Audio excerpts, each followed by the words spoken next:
Assalamualaikum Pak Haji. Kali ini saya membahas dinamo pengering mesin cuci yang rusak. Ini rangkaian kabelnya yang warna pink ke listrik, yang gray ke ground minus, dan hubungkan kapasitor. Dua kabel ini kapasitor. Cara mengeceknya menggunakan multimeter 1X. Oke, kita udah hubungkan.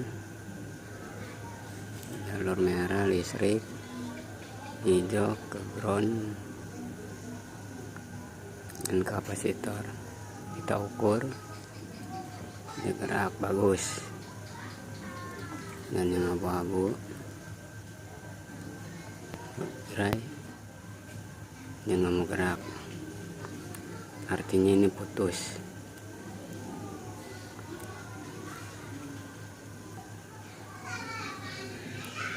Kalau dia hubungannya langsung maksimal berarti dia short, ini kebakar. Oke, sekian, terima kasih.